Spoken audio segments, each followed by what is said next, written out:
লখিমপুর খেড়ির ঘটনার পুনরাবৃত্তি উত্তর প্রদেশের গোন্ডায় ব্রিজভূষণের সিংয়ের ছেলের কনভয়ের ধাক্কা মৃত 2 গুরুতর আহত এক মহিলা। পুলিশের প্রাথমিক রিপোর্টে নাম নেই করণ ভূষণের। বাজেয়াপ্ত করা হয়েছে ঘাতক গাড়ি, আটক গাড়ির চালক।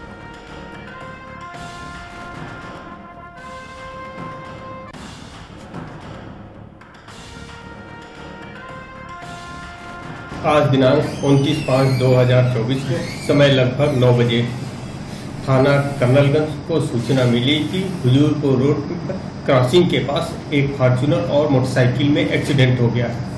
मोटरसाइकिल सवार रेहान और शहजाद नाम के 2 व्यक्ति घायल हो गए।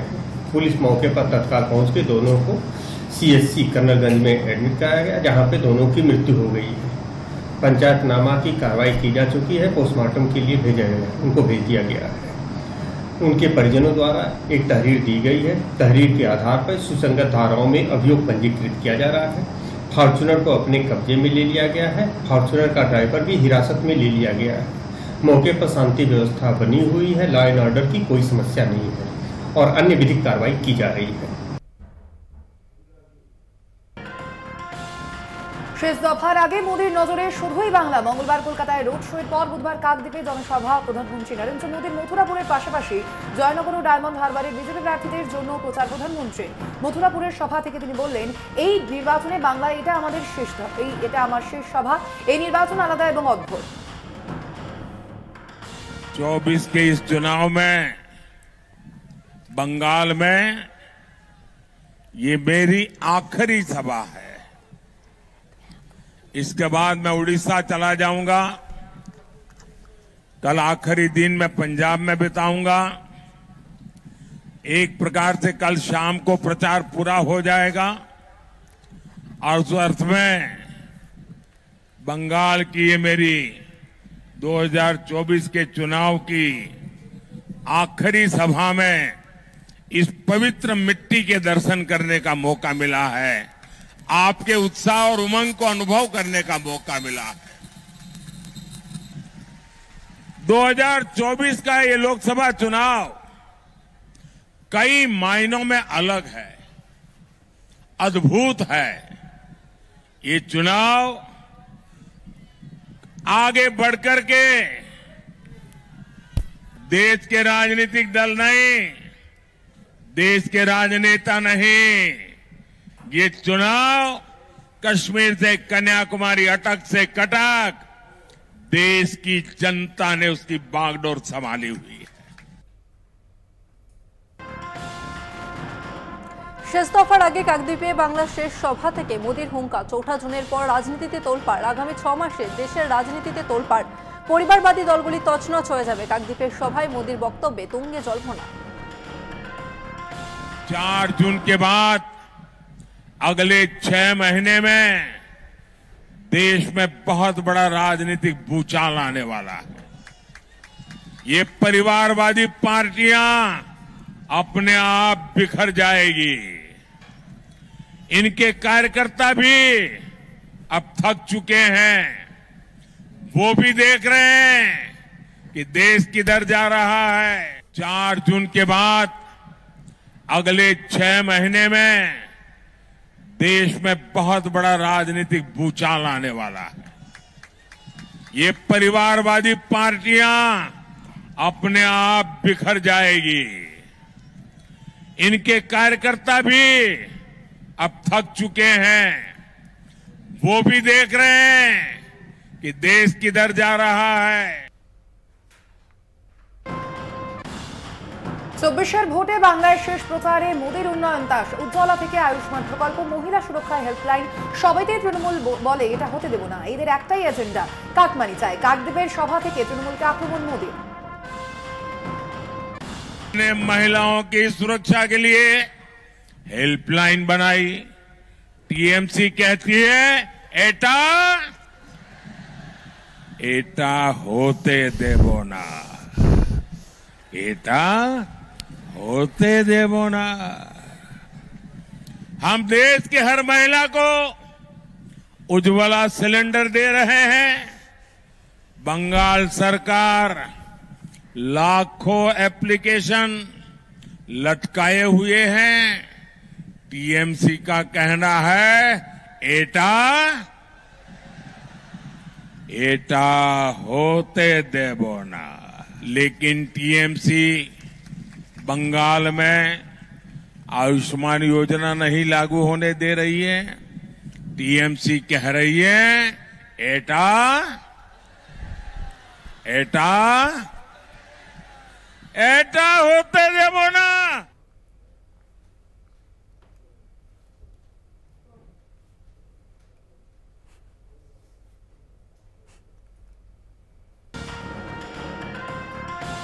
পয়লা জুন জয়নগরে নির্বাচন, তার আগে শুট আউট বোমাবাজি, জখম তৃণমূলের পঞ্চায়েত সদস্য। জানা গিয়েছে গড়দেওয়ানি পঞ্চায়েতের তৃণমূল সদস্য তপন মণ্ডলকে লক্ষ্য করে গুলি চালায় দুষ্কৃতীরা। প্রথম চেষ্টায় গুলি না লাগায় বোমাবাজির অভিযোগ দুষ্কৃতীদের বিরুদ্ধে, তাতেই জখম হন তপন মণ্ডল। জখম অবস্থায় জয়নগর নিমপিঠ রামকৃষ্ণ গ্রামীণ হাসপাতালে চিকিৎসাধীন পঞ্চায়েতের তৃণমূল সদস্য।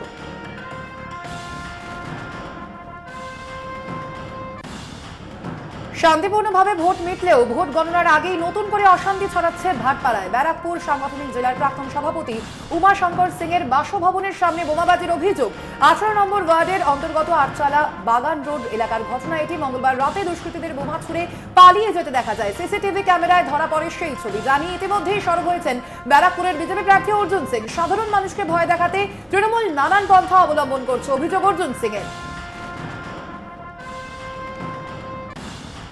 কালকে রাত্রিবেলা মদ খেয়ে তৃণমূলের কিছু উপদ্রবীরা এইসব ঘটনা ঘটিয়েছে। সব জায়গায় ক্যামেরা আছে, পুলিশ দেখতে পাচ্ছে না। আমি আপনাদের মাধ্যমে পুলিশকে বলবো কে এইগুলো যদি বন্ধ না করাতে পারেন তো কালকে যখন এর রিয়াকশন হবে তার দায়ী কিন্তু পুলিশকে নিতে হবে। আর নাহলে ইমিডিয়েট ক্যামেরাটা দেখে কারা বোম মেরেছে তাকে অ্যারেস্ট করুন। আর যদি না অ্যারেস্ট করুন তাহলে খোলা ময়দানে লড়াই হবে। কোনো উপায় নেই, আমাদের কাছে কোনো উপায় নেই, ব্যাগ ফুটে যাওয়ার আমাদের কাছে কোনো জায়গাও নেই। মমতা ব্যানার্জি পুলিশকে নিষ্ক্রিয় রেখে বাংলায় ক্ষমতায় আছে, আর কি আছে? এ তো কোনো নতুন ব্যাপার আর জিজ্ঞেস করি। তৃণমূল কংগ্রেসের কাজ নয়, যারা বোমগুলি নিয়ে কারবার করে তাদেরই কাজ হবে। বোমগুলো বানিয়েছিল, ঠিক মতন ইউজ করতে পারেনি। আপনারা দেখেছেন যে ঐতিহাসিক ইলেকশন এবার 2024 লোকসভা হয়েছে, যেখানে একটা বোমও চলেনি, যেখানে একটা গুলিও চলেনি। উমাশঙ্কর সিং উনি প্রাক্তন বিজেপি লিডার নেতা, কিন্তু এই সময় উনি সক্রিয় নন এবং উনি আর অর্জুনের মতন দুরাচারী লোকের সাথে রাজনীতি করতে রাজি না, সেই জন্য উনি এখান থেকে সরে গেছে। তো আশা করি ওনাকে তৃণমূলের সাথে ওনার কোনো সংঘাত নেই, তৃণমূলের সাথে ওনার কোনো অসুবিধা নেই। রাজনৈতিক পরিবেশের মধ্যে যেরকম একটি পরিবেশ হয় সেই পরিবেশের সাথেই উমাশঙ্কর সিং আছেন। আমাদের সাথে পার্টি আলাদা হতে পারে, কিন্তু এমনি ব্যক্তিগত সম্পর্ক। বসিরহাটে তৃণমূল প্রার্থী হাজী নুরুল ইসলামের সমর্থনে পদযাত্রা। ইছামতি নদীতে ধূপ ধুনো শঙ্খধ্বনি ঢাক বাজিয়ে গঙ্গা দেবীকে বরণ করে পদযাত্রা করলেন মহিলারা।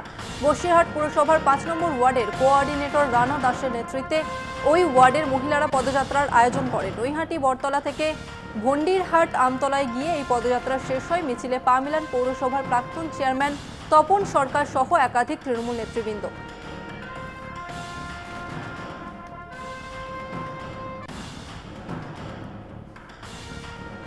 তৃণমূল বুথ দখল করতে এলে গাছে বেঁধে পালিশ করে দেবেন, ভোটের আগে এমনই নিদান দিলেন বিজেপির রাজ্য সংখ্যালঘু সেলের নেতা কাশেম আলী। বসিরহাট লোকসভা কেন্দ্রের বিজেপি প্রার্থী রেখা পাত্রের সমর্থনে একটি পথসভায় গিয়ে এমনই মন্তব্য করেন কাশেম। জানিয়ে নতুন করে শুরু হয়েছে বিতর্ক। কাশেম আলীর দাবি বিজেপির কার্যকর্তাদের খুন করা হয়েছে, সাধারণ মানুষকে ভোট দিতে দেয়নি তৃণমূল কংগ্রেস, তাই ভোট লুট করতে প্রতিরোধ করতে চাইছে বাংলার মা বোনেরা। এ নিয়ে বিজেপিকে পাল্টা আক্রমণ তৃণমূল কংগ্রেসেরও।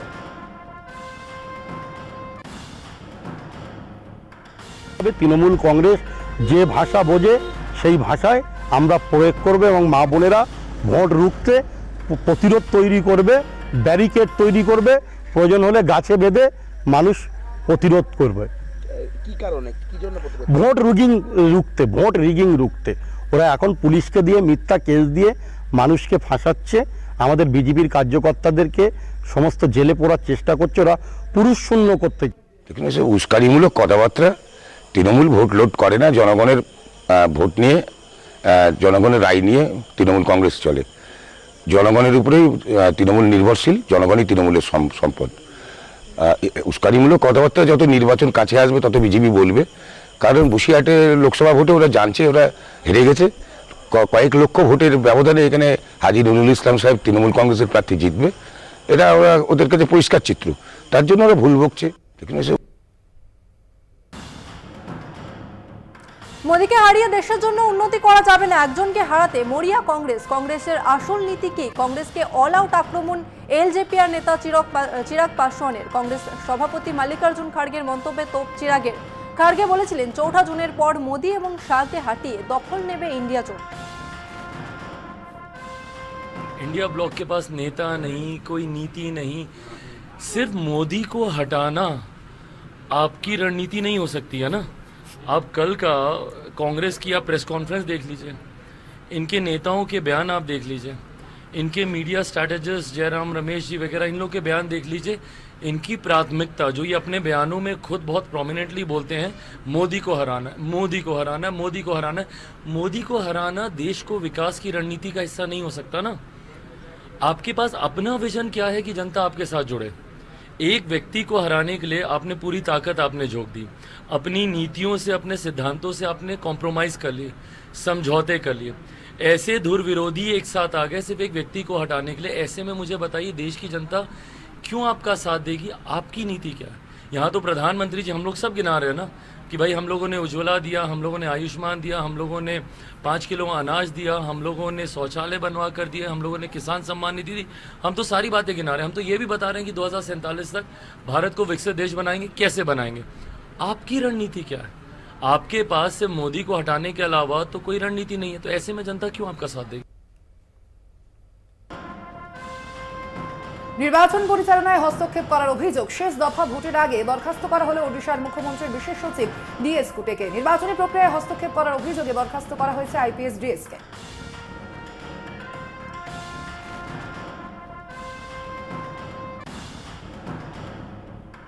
কেন্দ্রীয় নেতা এবং মুখ্যমন্ত্রী নবীন পটনায়ককে নিশানা বিজেডি নেতা VK পান্ডিয়ানের। তিনি বলেন যারা বারবার উড়িষ্যায় আসছেন তাদের প্রচারে প্রভাব পড়বে না, কারণ তারা উড়িষ্যার জন্য কিছুই করেনি। তারা উড়িষ্যা থেকে প্রায় 60,000 কোটি টাকা নিয়েছেন। গত 20 বছর ধরে কয়লা রিয়ালিটি সংশোধন করা হয়েছে কিনা সেই প্রশ্ন ছুড়ে দেন তিনি। The central leaders who are coming to Odisha repeatedly are the other state chief ministers. Their campaign will not have an impact because they have not done anything for Odisha. They are taking about 60,000 crores from Odisha, repaying only 4,000, 5,000 crores. They are all shedding crocodile tears, saying that Odisha is a mineral-rich state. Okay, coal is one of the biggest minerals from Odisha. You take 27,000 crores, 30,000 crores, you give 4,000 crores to Odisha. What Odisha will do? You are crying for Odisha. Why do you take 27,000 crores?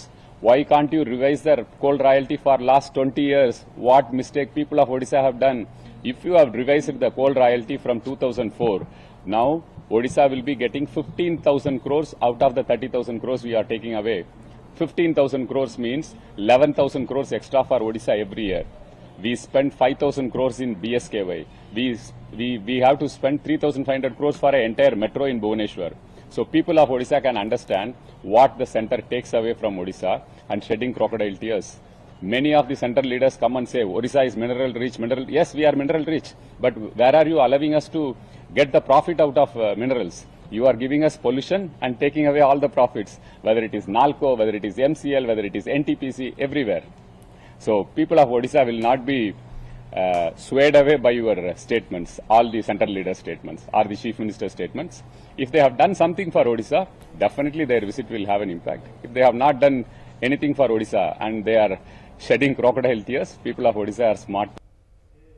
मैं देश के बाकी जगह क्षेत्रों में भी चुनाव प्रचार के लिए गई थी, मुझे कहीं पर भी 1 लाख रुपए का कोई असर नहीं दिखता। छत्तीसगढ़ में भी नहीं दिखाई देता है। हम यहाँ पर 11 की 11 सीटें जीतेंगे और देश में हमारे प्रधानमंत्री जी ने जो 400 पार का लक्ष्य रखा है, हम उसमें विजयी होंगे और 400 पार होगा। ये बताते हैं कि साथ रहने वाले नहीं हैं, किसी के डर से सब एकत्रित हुए, अब अपने अपने रास्ते जाने वाले हैं और 400 पार में कोरबा लोकसभा का नाम भी होगा। ওড়িশার সিএমওতে অফিসারদের বিরুদ্ধে নির্বাচন কমিশনের পদক্ষেপ। এই বিষয়ে বিজেপি নেতা VK পান্ডিয়ান বলেন, এটা খুবই দুর্ভাগ্যজনক যে নির্বাচন কমিশন সিএমওতে কর্মরত কিছু অফিসারের বিরুদ্ধে ব্যবস্থা নিয়েছে। যাদের বিরুদ্ধে কমিশন ব্যবস্থা নিয়েছে তারা অসামান্য। ওড়িশার নকশালবাদ নিয়ন্ত্রণে গুরুত্বপূর্ণ ভূমিকা পালন করেছেন। বিজেপির হাতে হার হজম করতে না পারায় বিজেপি আসলে তাদের প্রতিশ্রুতি, উৎসর্গ এবং আত্মত্যাগের জন্য তাদের পুরস্কৃত করা হয়েছে। It's very unfortunate that some of the officers who are working in the Chief Minister office have been taken action by the Election Commission. I would say that those two officers are two of the outstanding officers of Odisha, and both of them have played a great role in controlling Naxalism in Odisha, risking their lives. Whether it is Gajapati or Malkangiri, I think they have been awarded by the highest authorities in the country for their commitment, dedication, sacrifice. This is very unfortunate, and it is as per the design of Bharatiya Janata Party, which cannot digest imminent defeat in the hands of Biju Janata Dal, and it cannot stand against the popularity of Naveen Babu and his sway over the people of Odisha.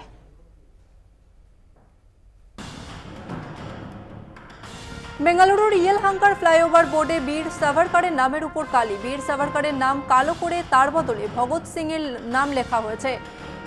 NSUI Congress এই কাজ করেছে বলে দাবি।